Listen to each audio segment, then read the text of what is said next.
Good Tuesday morning, Market Chameleons, and everyone joining us for the first time. Thanks for coming by and checking out the Market Chameleon pre-market show with this man, Dimitri Pargamonic. How you doing, D? Good morning, Will. How are you? Great. You want to start with the disclaimer? Yep. Good morning, everyone. Before we get started, keep in mind, Will and I, Market Chameleon, we're not a registered investment advisor. We're not a broker dealer. We're not telling you what to do. We're just sharing ideas. If you need advice, call your registered investment advisor. Call your broker. That's what they're there for, to give you advice, provide you with guidance. There's the disclaimer. Excellent. And let me share my screen. While I'm doing that, for anyone joining us for the first time, Will and I, we do these shows in the morning to help answer any questions you have about the Market Chameleon tools, Market Chameleon data or analytics. So if you have a question, if you'd like to ask that question live, we provide a link to Zoom on that live chat on YouTube. So click on that. It takes you over to Zoom. There's a button. It's called raise your hand. Click on that. Once you click on it, it'll ask you if you want to turn on your video camera. You don't have to. And we let you in. You could ask your question live. If you prefer to type in your question, you could also type that question into the live chat on YouTube. Will's watching it. He'll read it back to me. And while we're waiting for questions to come in, what we'll do is start out taking a look at the pre-market report, which are stocks that are trading in pre-market hours. See if we could get some insights. Then if we get questions, we'll take those first. If not, I'll navigate to a different part of the website, see if we could get some insights from a different report. All right, so let's start out with the pre-market report. These are stocks trading in pre-market hours. We have a list of our most active stocks, our biggest percentage gainers, biggest percentage decliners. Coming down here, I see 75 stocks made our percentage gainers list, 31 on the decliners. So from this perspective, right now, we're looking like we're setting up for a more bullish bias at the open. And if you guys notice on this list, we do have a lot of stocks in there that are small cap stocks. There are stocks and there are ETFs in there, closed-end funds, preferreds, anything that's listed on the major U.S. exchange. If it's trading in pre-market hours and meets our thresholds, it can make this list. And what we want to do is take this broad list and start narrowing it down to a smaller group of stocks. See if we could get some better focus on maybe a certain group and get some insights from there. And what I'll do is use these filters above, up top, and this one here in ETF. I'm going to use this one. Click on it, drop it down. You get a list of ETFs to choose from. Top three are broad-based ETFs. SPY, that's S&P 500 ETF. Let's click on that. And when you do that, the list, oops, did I miss it? When you do that, the list below gets filtered by stocks that are holdings in the SPY ETF. And here we see which are the S&P 500 constituents. And we see here 10 made our percentage gainers list, 4 in the decliners. And this also looks like we're setting up for a more bullish bias at the open. Couple stocks here are reporting earnings. That's what this little E here. So these are the symbols, the prices that they're trading in a pre-market hours, the percentage change from yesterday's close. And when there's an earnings, some of these are reporting earnings this morning before we open up for regular trading hours. Some may have reported yesterday after the market closed. So the stocks can be already reacting to that news. So a couple of them, we are in earnings season right now, reporting. Goldman, I see here, they reported, they're down 3.9%, but it's a mixed bag with the banks. Here's Bank of America up 1.3%. So I think overall, the at least the big banks have been reporting pretty good earnings. So far, we know like JP Morgan, Citigroup, Bank of America now all did pretty well. I think the Wells Fargo report? I believe they did as well. Yeah, and I think most of the regionals report over the next 2 weeks, and those are the ones that are, have been under pressure because of their risk to their holdings in the 10-year bonds, basically. Right. So Yeah. we're going to get more information about, I guess, withdrawals and capital and everything this week from those. Right. Those are the questions people are asking. What are people doing with deposits? Are they withdrawing? Are those growing? And I think a question is what are banks doing to hedge interest rate risk? How much exposure do they have to interest rate risks going up or down, and what they're doing to hedge it? A lot of these questions, I think, will start coming up during these conference calls or analyst meetings, and we'll get some more clarity. But at least from the big banks that have been reporting, they haven't been too bad. I haven't seen exactly what Goldman, why they're down 3.9%. But I know that they were having some issues with that, like the retail banking venture that they had. I think that they lost a lot of money there. I don't remember exactly what it was, but I think it was in the billions. So maybe that had to do a little bit with it. I didn't get to read it yet, but I'm going to do that later. Let me see if there are no questions. I could start navigating away from here. Will, did we have anything left over yesterday? We did not. Okay. So let me come back to SPY while we're waiting for anyone to come up with a question. And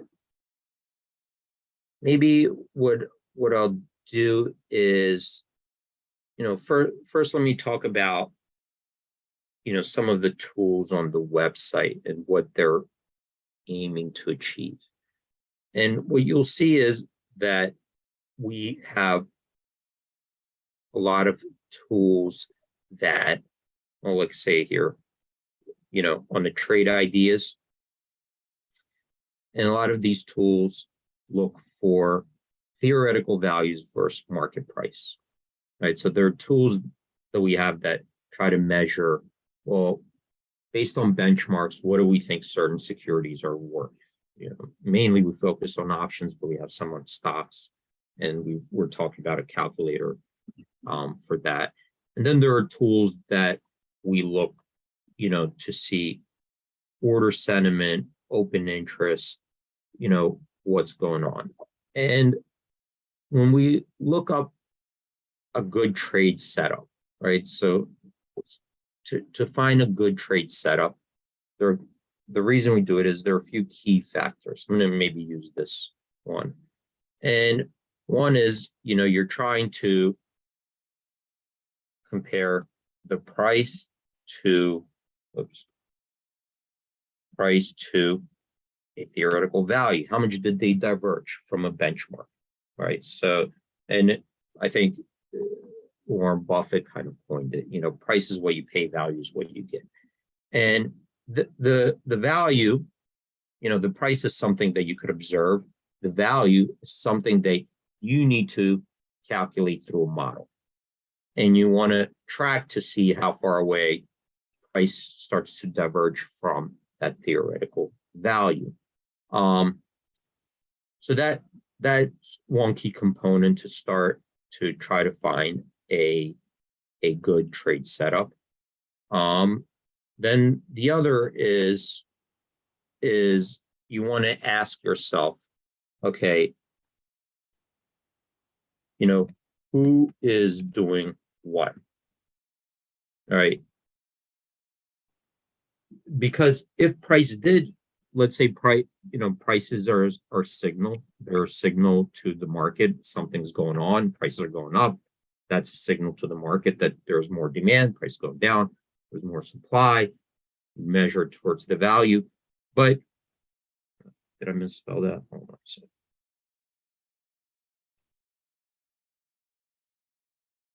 This is the other question. Well, if the price is getting driven up or down, who's doing it? Who's doing what? And why are they doing it? So you want to, so these two questions kind of want to start, you want to start to answer if you want to try to find a good trade setup. So it's not only enough to say, okay, this price diverged from its value, and usually it's 10% premium, now it's 20% premium. So maybe it's overvalued, but why is it happening? Who's doing it and why? And those are important things if you could answer. And these are not easy to answer, because there's really no, there's no central location that gives you that answer, right? There, you don't know for sure. And this also you would have to model, right? The value you would have to model, right? That's why the models are so important. And if you look at banks, trading firms, they have models for everything, multiple models. The Bank of America just said they have 700 analysts, right? Well, what are these 700 analysts doing? Well, they're trying to answer these questions, running them through their data and models. And I'll give you an example of, like in a Big Short, right? You guys saw that movie, The Big Short. And what did he do to do the trade setup? Well, the first thing he looked at and said, well, these mortgages, are way underpriced, right? People are just getting these no-doc loans. They're too risky. Everybody's getting them. And these credit default swaps are not pricing in that risk. So the credit default swaps were mispriced based on his interpretation of that risk. So he calculated the risk. Who's taking out these mortgages then? Then the question is, who's taking these mortgages and why are they doing it? So then he went through, got the data, and looked at, all right, well, the people taking out these mortgages and buying these homes are not your traditional home buyers. A lot of them were just signing these no-doc loans with low interest rates that reset. They were speculating. Most of them could not even afford it if they reset. And he figured out that a lot of these mortgages were being made to people who are not your traditional homeowners. They were not there to, buy a home and live in it. They were really doing it because the banks were so loose that you had tons of speculators coming in, racing in to take advantage of that situation.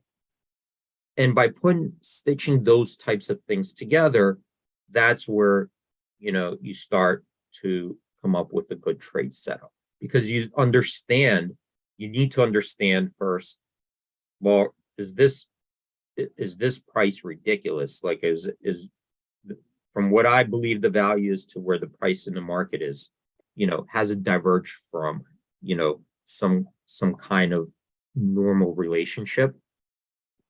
And then you want to explain, well, why is it doing it and who's doing it? Who's holding those positions? So think of it like a poker game. You want to know, who's holding what, right? Who's holding these positions? Why are they doing it? What are they up to? So those are, things that you stitch together, right? And unfortunately, there's no one metric that will let you know that. There's no, one central point where you could get that answer. You can't Google it. You can't chat GPT it. You can't just go in there and say, here it is. It does take modeling and inferences. So what's happening is it's not a definitive answer because nobody's coming to your house and telling you what they're doing and why. You have to kind of use the data and start making inferences about what's going on and who's doing what.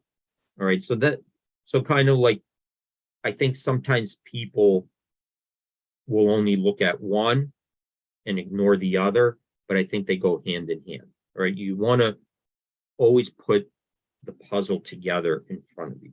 Okay, you want to try to explain as much as you can and understand as much as you can what's going on in this world of so much information and data, but you have to put it into you have to put it in a way that you could explain it, right? What does this data mean? So those two, I think, go hand in hand. They're both important, and if you're just looking at one and not the other, then you might be missing out on important information.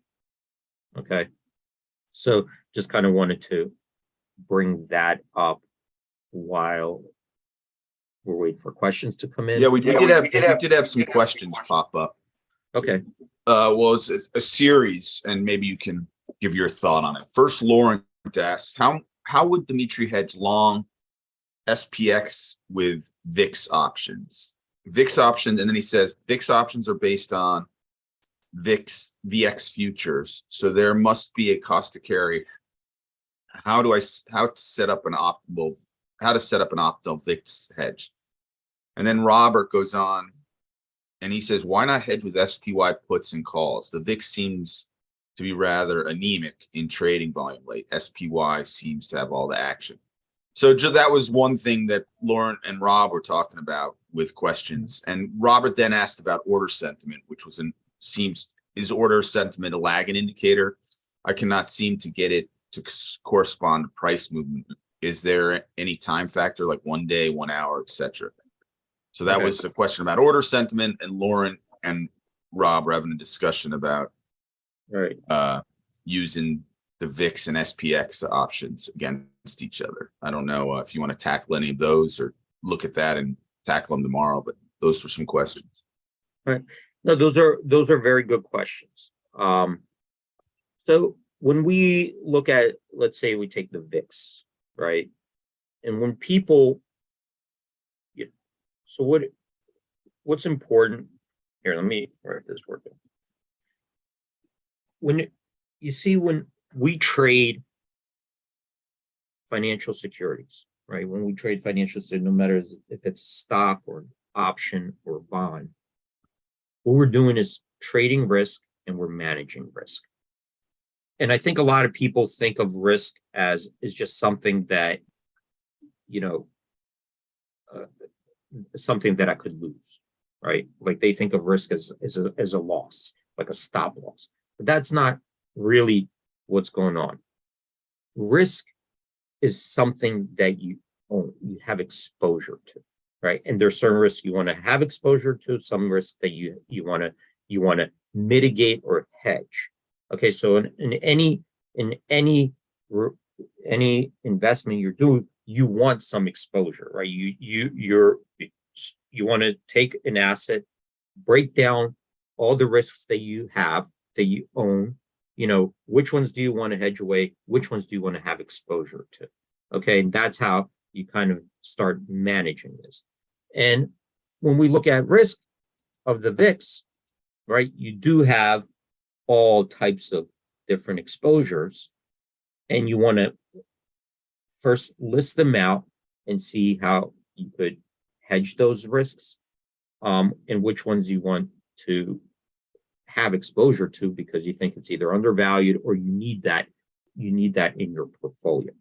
Okay, because remember, risk is about managing a portfolio of different assets, right? That some of them are hedging against each other, some of them are complementary, some are diversifying away some risk. So when we look at the VIX, you'd have to go and read through how it's calculated, right? So first you'd have to go and read through how it's calculated. And, the CBOE has a formula. So I think it's like a 30-day constant maturity, right? Maturity, implied volatility, right? Implied volatility, of the SPX options, right? So it's the SPX, it's coming from the SPX options. And they do have a formula that they're going through, and it's not just a formula, it is a model. Okay, so there's a model involved in there, and there are exceptions in there, and if you read it, they'll tell you, what the weighting changes are based on like what the spread of the options, the price of the options, how far the options are away. But it basically looks at the entire implied volatility curve, the vertical curve, with a weighted average formula between expirations that straddle 30 days.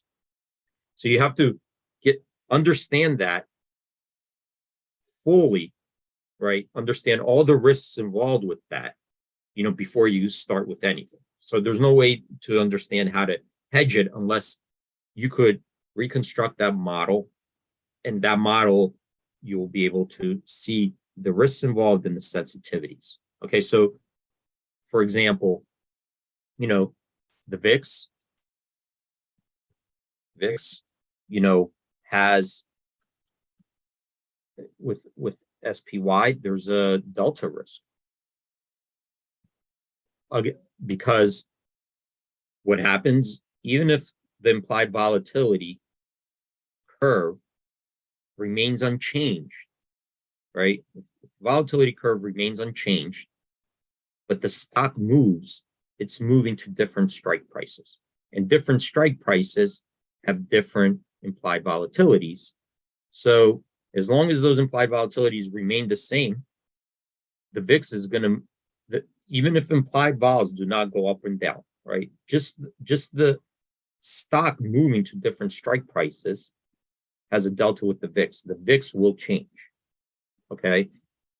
Then you have implied volatility change, right? So then you have you have implied volatility.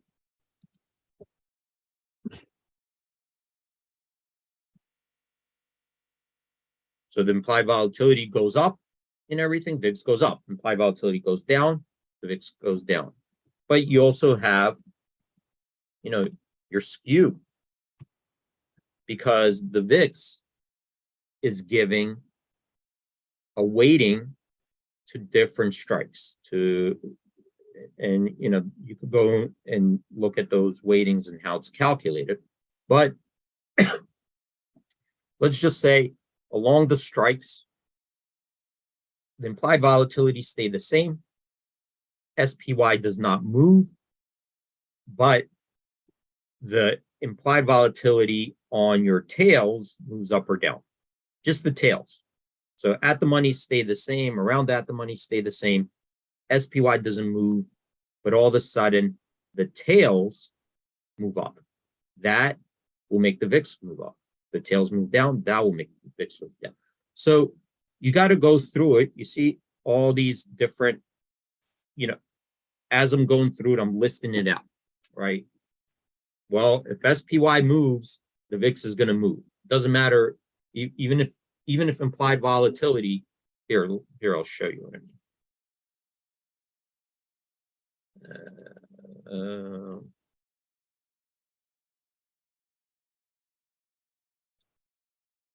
Let me see if I have okay. So here is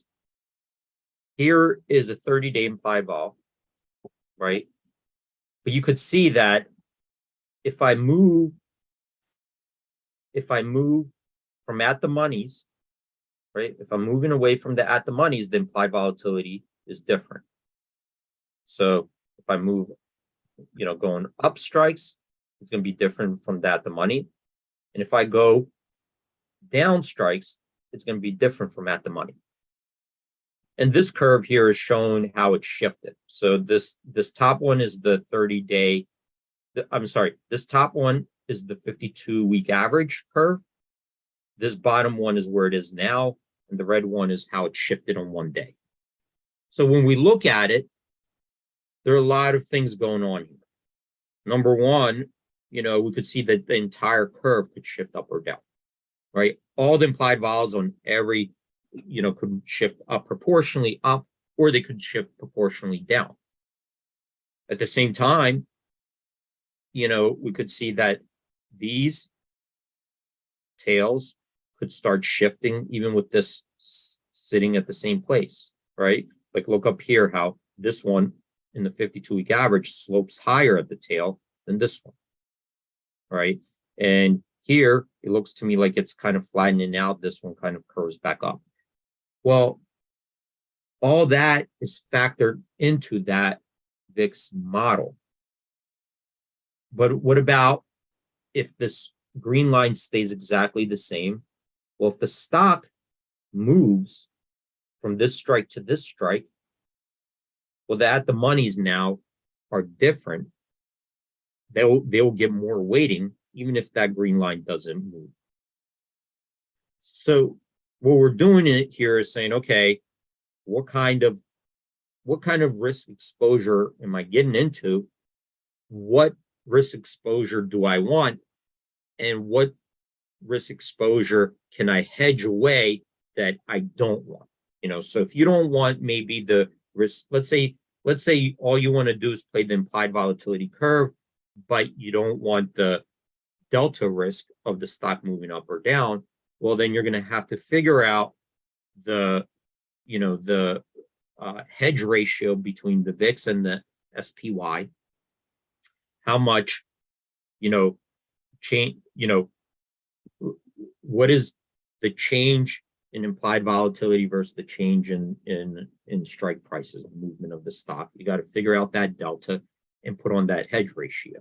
And then this way you're going to limit your exposure to the implied volatility curve moving up and down, and not to the SPY just moving to a different strike price. All right. So that's kind of one risk that you could potentially hedge away. And again, you're using approximations, right? Because you're just using a point in time and trying to figure out the slope as it's moving from one strike to the other. So I guess what I'm saying is there's no one hedge. It depends what you're trying to hedge, right? What part of your risk you're trying to hedge. Then you focus on that part of the risk and you try to figure out, what is the best way to hedge that part of the risk, right? But there's no one hedge that will hedge away all the risk. There you go. Well, that was a good one off the top of your head, dude. Rob was asking about order sentiment. Is it I forget what the exact question. Let me go back to it. He was asking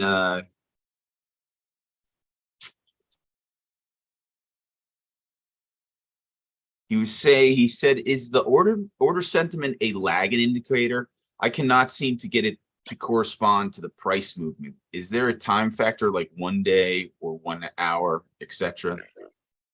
So the order sentiment is not an indicator where the stock price is going to go, right? Hey, D, you may want to, you've gone underwater a little bit. You may want to unplug your. Yeah. Can you hear me now? Try plugging it again. What about now? Okay. So when we talk about order sentiment, right? We don't call it a predictor, right? This is not, the name isn't a predictor of future price, right? That's not what the name of the indicator is. It's not telling you if the price is going to go up or down. What it's trying to do is measure at the moment of a trade. So the trade already occurred. Yeah. You've gone underwater again, but it's 9:30. Why don't we leave order sentiment? We'll go through order sentiment as a topic tomorrow. We'll start with order sentiment. How about that? We're right at the opening bell.